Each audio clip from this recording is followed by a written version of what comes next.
नमस्कार. Ignite अकॅडमीच्या online प्लॅटफॉर्मवर तुम्हा सगळ्यांचं स्वागत. पुन्हा एक नवीन जाहिरात आलेली आहे, तीच तुमच्यापर्यंत देण्यासाठी आजचा हा व्हिडिओ आहे. जाहिरात आहे आरोग्य विभाग द नॅशनल टेलिमेंटल हेल्थ प्रोग्रामच्या अंतर्गत रिजनल मेंटल हॉस्पिटल पुण्याची ही जाहिरात आहे. वेगवेगळ्या 7 संवर्गातील पदं आहेत. प्रत्येक पदाला पगार सुद्धा खूप चांगला आहे. आजच्या व्हिडिओमध्ये या प्रत्येक पदासाठी शैक्षणिक पात्रता काय लागणार आहे, वयाची अट काय आहे, एक्सपिरियन्स लागणार आहे का, नेमका पगार किती मिळणार आहे याची डिटेल माहिती घेऊया. सगळ्यात महत्त्वाची गोष्ट म्हणजे या परीक्षेसाठी किंवा या पदासाठी कुठलीही परीक्षा नाहीये आणि सगळ्यात महत्त्वाची गोष्ट म्हणजे 11 महिन्याच्या कॉन्ट्रॅक्ट बेसिसवरती ही सगळी पदं भरली जाणार आहेत. आपला परफॉर्मन्स चांगला असेल तर पुढे आपल्याला कंटिन्यू केलं जाणार आहे. चला तर मग व्हिडिओला स्टार्ट करूया. या ठिकाणी बघा, ही वेगवेगळी 7 संवर्गाची पदं आहेत. यामध्ये जे 7वं पद आहे तिथून आपण स्टार्ट करूया. बघा, 7वं पद आहे अटेंडंट नावाचं पद आहे रिजनल मेंटल हॉस्पिटल पुण्याला. या ठिकाणी एक पद आहे, इयत्ता 12वी उत्तीर्ण असेल तर तुम्हाला हा फॉर्म भरता येणार आहे. ओपन कॅटेगरीला 38 वर्ष, ओपन सोडून बाकी सगळ्यांना 43 वर्षापर्यंत फॉर्म भरता येईल. पगार जो आहे तो असणार आहे 20,000 रुपये. आता एक्सपिरियन्स जो आहे तो डिझायरेबल आहे. असेल तरी चालतो, नसेल तरी चालतो. एक्सपिरियन्स तुम्हाला काय सांगितलं नाही, कुठल्याही आरोग्याच्या प्रोजेक्टमध्ये, आरोग्य विभागामध्ये कुठेही तुम्ही काम केलेलं असलं तर तुम्हाला प्रेफरन्स दिला जाईल असं या ठिकाणी सांगितलेलं आहे. मग आता हे पद आपण समजून घेतलं. पुढचं पद आपण आता बघूया. पुढचं पद आहे डाटा एंट्री ऑपरेटरचं. आता डाटा एंट्री ऑपरेटरचा एकूण एक पद आहे. यासाठी तुम्हाला वयाची अट 38 आणि बाकी सगळ्यांना 43. पगार किती आहे? 25,000 रुपये पगार आहे. शिक्षण काय लागणार आहे? डिप्लोमा इन कम्प्युटर ऍप्लिकेशन, ते नसेल तर BCA, ते नसेल तर BCom. यासोबत मराठी टायपिंग 30 आणि इंग्लिश टायपिंग 30 लागणार आहे. एक्सपिरियन्स तोच जो मग सांगितलं तो डिझायरेबल आहे. त्यानंतर पुढे बघा, पुढचं पद आहे काउन्सलर नावाचं पुढचं पद आहे. एकूण पद आहेत 3. आता या ठिकाणी इसेन्शियल क्वालिफिकेशन काय आहे ते लक्षात घ्या.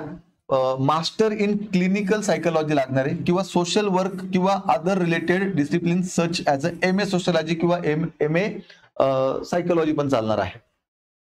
ते नसेल तर मग पुढे बॅचलर इन सायकोलॉजी और सोशल वर्क और nursing with 2 years experience in mental health worker हे पण चालणार आहे. एक्सपिरियन्स जो आहे तो डिझायरेबल आहे. Experience in mental health care delivery and counselling. ठीक आहे. पुढे आता सगळ्यात महत्त्वाची गोष्ट, किती वर्षापर्यंत फॉर्म भरता येईल तर 59 वर्षापर्यंत फॉर्म भरता येईल. याला पगार असणार आहे 35,000 रुपये. चला पुढचं पद आता आपण समजून घेऊया. चला पुढचं पद आहे या ठिकाणी सायकॅट्रिक नर्स नावाचं पुढचं पद आहे. यासाठी पद आहेत, एक पद आहे. यासाठी पगार तुम्हाला 50,000 रुपये मिळणार आहे. 59 वर्षापर्यंत तुम्हाला फॉर्म भरता येणार आहे.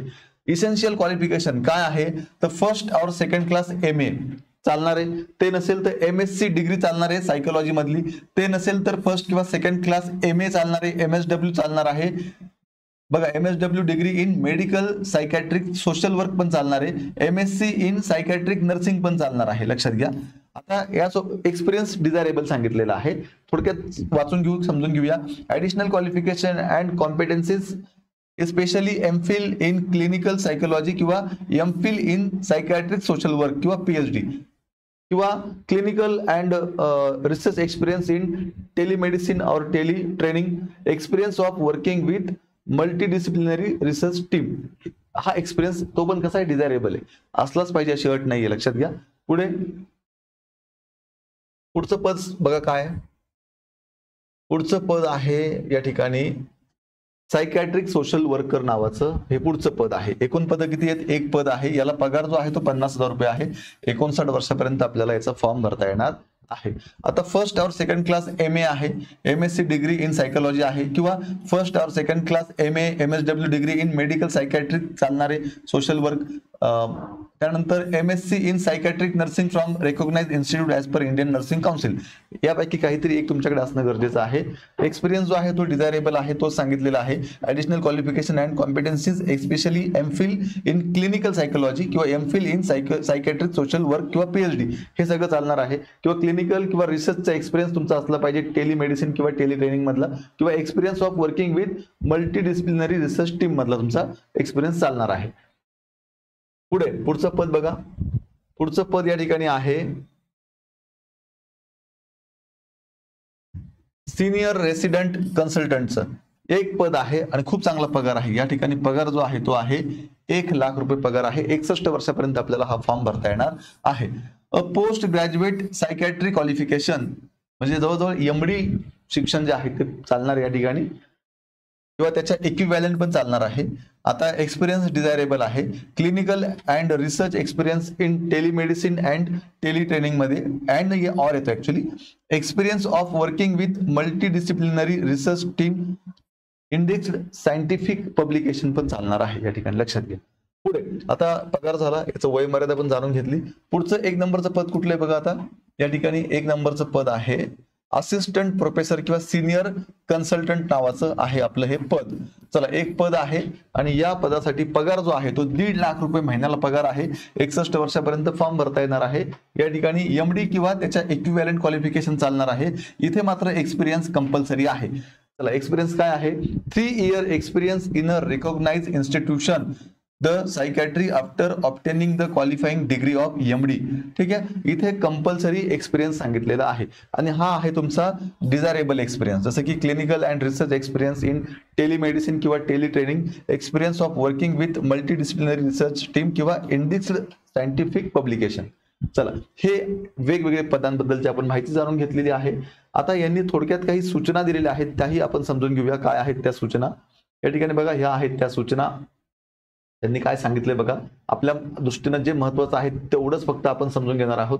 बघा, आता या ठिकाणी त्यांनी सांगितलेलं आहे की number of post may change होऊ शकतात, नंबर ऑफ पोस्ट वगैरे वगैरे. This post are purely contractual and not state government regular post. म्हणजे त्यांनी सांगितलेलं आहे हे कॉन्ट्रॅक्ट बेसिसच्या पोस्ट आहेत. आता या ठिकाणी त्यांनी सांगितलंय की 11 महिन्याचं हे कॉन्ट्रॅक्ट असणार आहे. त्याच्यानंतर बघा, इथे स्पष्टपणे सांगितलेलं आहे. त्याच्यानंतर ह्या पदांमध्ये किंवा तुम्ही ज्या पदावरती आहात त्याच्यात पुन्हा मुदतवाढ सुद्धा तुमच्या कामाचं स्वरूप किंवा तुमच्या कामातली प्रोग्रेस बघून पुढे दिली जाऊ शकते. अशा ह्या महत्त्वाच्या सूचना सगळ्या या ठिकाणी सांगितलेल्या आहेत. पदांमध्ये कमी जास्त करणे किंवा रिक्रुटमेंट प्रोसेसमध्ये चेंजेस करण्याचे सर्व अधिकार हे त्या संबंधित अथॉरिटीला असतील असं या ठिकाणी सांगितलेलं आहे. पुढे मिनिमम आणि मॅक्झिमम जे काही क्वालिफिकेशन आहे ते तुमचं फॉर्म भरताना असणं आवश्यक आहे. त्या सगळ्या गोष्टी या ठिकाणी सांगितलेल्या आहे. अधिक माहितीसाठी तुम्हाला ही वेबसाईट आहे www.nrhm.maharashtra.government.in या वेबसाईटला तुम्हाला व्हिजिट करायला सांगितलेलं आहे. तुमच्या मनात जर काही शंका असतील, काही प्रश्न असतील तर हा त्यांनी नंबर 144146 हा नंबर दिलेला आहे. आणि सगळ्यात महत्वाची गोष्ट, फॉर्म भरण्याची जी लास्ट डेट आहे ती 15/4/2025 आहे, हे लक्षात घ्या. आणि सगळ्यात महत्वाची गोष्ट पुढे बघा, त्यांनी काय सांगितलेली आहे. पुढे त्यांनी काय सांगितलंय की फॉर एनी क्वेरी हा झालं. Last date of receipt of application 15/4 ही लास्ट डेट आहे. Please note that the advertisement publish on 13 June 2024 has been cancelled. Those candidate applied for this advertisement, they are requested to submit their application against as per this advertisement. ज्यांनी already 13 जूनला form भरलेला होता ऍडव्हर्टाइजमेंटचे, ती cancel झाली आहे. आता ही advertisement हे वाचून यासाठी फॉर्म भरायचा आहे असं या ठिकाणी सांगितलेलं आहे. पुढे आता या ठिकाणी फॉर्म कुठे भरायचा आहे आपल्याला, कुठे नेऊन द्यायचा आहे आपल्याला फॉर्म, तर बघा, the candidates who wants to apply should submit application to medical superintendent regional mental hospital Pune, address RNG road. बघा या ठिकाणी सगळ्यांना दिसतंय का? RNG road, Vishrantwadi, near RTO office, Phule Nagar, Yerwada, Pune, Maharashtra 41106 या ठिकाणी तुम्हाला ऑफलाईन स्वरूपात ऍप्लिकेशन द्यायचं आहे. ऍप्लिकेशन फॉर्म तुम्हाला आता लगेच दाखवतो मी कसं आहे. ऍप्लिकेशन फॉर्म सोबत तुमचे जे काही एज्युकेशनल क्वालिफिकेशन आहे, एक्सपिरियन्स आहे, ते सगळे डॉक्युमेंट त्यासोबत जोडायचे आहेत, हे लक्षात घ्या. चला पुढे आता तुम्हाला दाखवतो मी तो फॉर्म. हा आहे आपला ऍप्लिकेशन फॉर्म.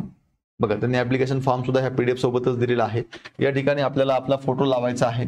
या ठिकाणी ज्या पदासाठी तुम्ही अप्लाय करताय त्या पदाचं नाव या ठिकाणी टाकायचं आहे. तुमचं नाव या ठिकाणी टाकायचं आहे. तुमच्या फादरचं किंवा हस्बंडचं नाव टाकायचं आहे. तुमचा date of birth, blood group या ठिकाणी टाकायचं आहे. जेंडर टाकायचं आहे. मॅरिटिकल स्टेटस, मॅरिड आहात की अनमॅरिड आहात तेही टाकायचं आहे. नॅशनॅलिटी आपली काय आहे, कॅटेगरी काय आहे, ते सगळं इथे टाकायचं आहे. आणि स्मॉल फॅमिलीचं एक सर्टिफिकेट सुद्धा इथे लावायचं आहे.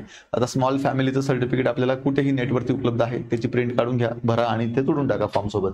पुढे पुढे बघा काय आहे. पुढे आता त्यांनी सांगितलेलं आहे ऍड्रेस. इथं आपला ऍड्रेस टाकायचा आहे. या ठिकाणी पुढे आपला ईमेल टाकायचा आहे, मोबाईल नंबर टाकायचा आहे, नॉलेज ऑफ नोन, तुम्हाला मराठी, हिंदी, इंग्लिश हे व्यवस्थित वाचता येतंय का ते टिक मार्क या ठिकाणी करायचं आहे, बोलता येतंय का, बाकी याच्या व्यतिरिक्त एखादी लँग्वेज तुम्हाला येत असेल तर ती या ठिकाणी टाकायची आहे. त्यानंतर अकॅडमिक प्रोफेशनल एज्युकेशन समरी, तुम्हाला ज्या पदाला फॉर्म भरताय त्या पदासाठी जी शैक्षणिक पात्रता लागते ते सगळी इथे भरायची आहे, तुम्हाला लक्षात घ्या. त्यानंतर पुढे कम्प्युटर नॉलेज, MS-IT वगैरे आहे का, असेल तर येस म्हणा, नसेल तर नाही म्हणा. त्यानंतर तुमच्याकडे काही आरोग्य विभागांतर्गत काम केल्याचा एक्सपिरियन्स असेल तर तो एक्सपिरियन्स या ठिकाणी भरायचा आहे. वर्क एक्सपिरियन्स समरी, जिथे जिथे काम केलंय ते समरी या ठिकाणी तुम्ही भरू शकतात तुमच्या वर्क एक्सपिरियन्सची. ठीक आहे, सिरियल नंबर, मंथ, म्हणजे कधीपासून कधीपर्यंत काम केलं, कोणत्या संस्थेत काम केलंय, तुमचं तिथे पद काय होतं, तुमच्या जबाबदाऱ्या काय होत्या, हे सगळं इथे भरायचं आहे, लक्षात घ्या. ठीक आहे, हे डिक्लेरेशन आहे. डिक्लेरेशन तुमचं नाव टाका, प्लेस टाका, तुमची सही करा. ठीक आहे, त्यानंतर हे अशा पद्धतीनं हा सगळा फॉर्म तुम्हाला भरून जो पत्ता मी मगाशी सांगितला त्या पत्त्यावरती सबमिट करायचा आहे. आता ही PDF तुम्हाला कुठे बघायला भेटेल, तर ही PDF तुम्हाला इग्नाइट अकॅडमीचा आपला जो टेलिग्रामचा चॅनल आहे त्या टेलिग्रामच्या चॅनलवरती तुम्हाला ही PDF उपलब्ध आहे, किंवा मग जी वेबसाईट मगाशी मी तुम्हाला सांगितली त्या वेबसाईटलाही तुम्हाला ही PDF उपलब्ध आहे. आता तुम्ही येणाऱ्या काळामध्ये हा तर फॉर्म भरणार असाल, पण वेगवेगळ्या सरळ सेवा एक्झामची तयारी करत असाल, MPSCची तयारी करत असाल तर इग्नाइट अकॅडमीच्या ऍप्लिकेशनवरती आपलं इग्नाइट अकॅडमीचं ॲप डाउनलोड करून घ्यायचं आहे तुम्हाला प्ले स्टोअरवरनं, आणि ह्या ऍप्लिकेशनवरती सगळ्या बॅचेस तुम्हाला उपलब्ध आहेत. तुम्हाला हवी असलेली बॅच तुम्ही जॉईन करू शकतात. ही आपली सरळ सेवेची सर्वसमावेशक बॅच आहे. या बॅचमध्ये ज्याही सरळ सेवा असतात, मग ते आरोग्य विभागातले असतील, नगरपालिकेतले असतील, वन विभागातले असतील, भरपूर विभाग आहेत महाराष्ट्र शासनाचे, 25 ते 28 विभाग आहेत. या वेगवेगळ्या विभागामध्ये ज्याही सरळ सेवाच्या एक्झाम असतात त्याच्यामध्ये जो सिलेबस आहे, मराठी व्याकरण, इंग्रजी व्याकरण, मॅथ, रिजनिंग, GK, GS, हा सगळा सिलेबस या बॅचमध्ये तज्ज्ञ शिक्षकांनी शिकवलेला आहे. PDF स्वरूपात नोट्स आहेत, टेस्ट सिरीज आहेत, डाऊट क्लिअरिंग सेशन आहे, 1 वर्षापर्यंत बॅच किती वेळा पाहण्याची सुविधा आहे. तेव्हा इग्नाइट अकॅडमीचं ऍप्लिकेशन डाउनलोड करा, आपल्याला हवी असलेली बॅच जॉईन करा. अधिक माहितीसाठी तुम्ही या ठिकाणी 8888 25 61 17 या नंबरला संपर्क करा, आणि अशाच प्रकारे वेगवेगळ्या एक्झामचे अपडेट जाणून घेण्यासाठी आत्ताच इग्नाइट अकॅडमीचं आपलं हे YouTube चॅनल सबस्क्राईब करा.